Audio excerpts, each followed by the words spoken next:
TV personality Lizzie Cundy, 53, joined Mark Dolan, 47, on GB News to discuss the Sussexes' fallout with Swedish streaming service Spotify. Prince Harry and Meghan Markle had issued a statement calling out the platform for hosting disinformation after comments were made by Joe Rogan, 54, about COVID-19 vaccines on his podcast. Speaking on GB News yesterday, Ms. Cundy said, "Freedom of speech, I thought that was what Meghan was all about." She then claimed she was ghosted by the Duchess of Sussex. But the ex-wife of former footballer Jason Cundy, 52, added, "I have to say with these guys, look to me they're Mr. and Mr. Sussex, they left the royal family. I don't think anyone is actually interested in what they have to say anymore. They said they wanted privacy, well then stop doing the books, the interviews. For me, for one, I feel they're in it for the money and I'm not interested anymore, and I say that from the heart. I feel a lot of people agree with me, and it isn't because she ghosted me, Mark. But I just think, it's freedom of speech.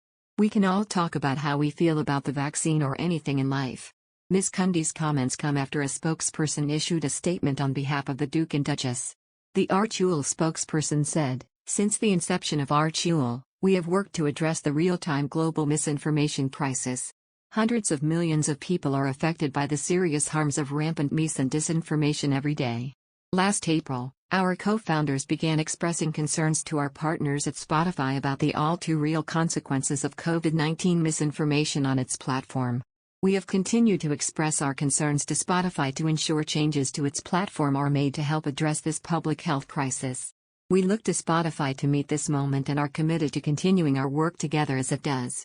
Podcaster Joe Rogan posted a video to Instagram late Sunday night to apologize and announce he will try to balance things out amid criticism over COVID-related episodes that prompted artists to remove their hit songs from Spotify. He spoke hours after Prince Harry and Meghan Markle were in touch with Spotify to express their concerns the outlet could be spreading pandemic-related misinformation.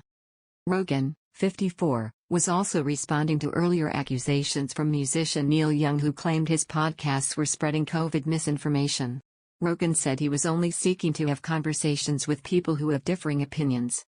The controversy comes after recent episodes of the Joe Rogan Experience podcast featured a highly regarded cardiologist and expert virologist, both of whom were critical of the way in which the pandemic has been handled in the U.S.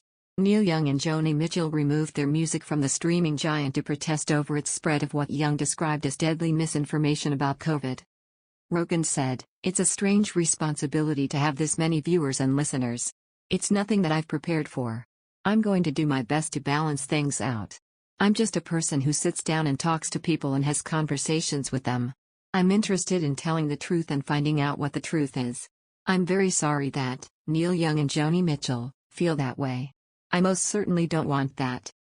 Spotify meanwhile said it plans to add an advisory content warning to any episodes concerning COVID. The Joe Rogan Experience is Spotify's highest-rated show, with each episode bringing over 10 million listeners.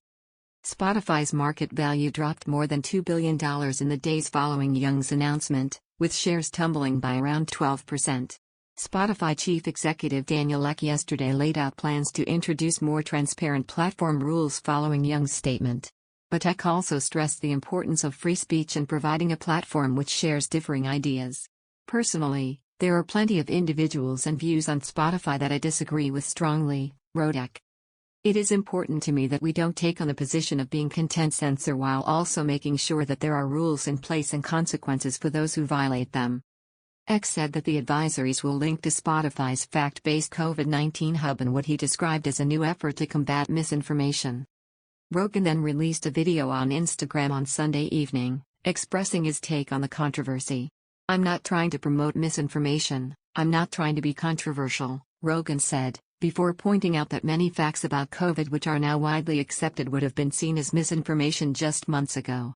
Rogan argued that vaccinated people can still carry and spread COVID, something which in the earlier days of the pandemic was widely thought not to be true. He also said that he schedules the guests on his podcast himself, and that he would try to book doctors with different opinions right after he talks to the controversial ones. "I've never tried to do anything with this podcast other than to just talk to people," he said.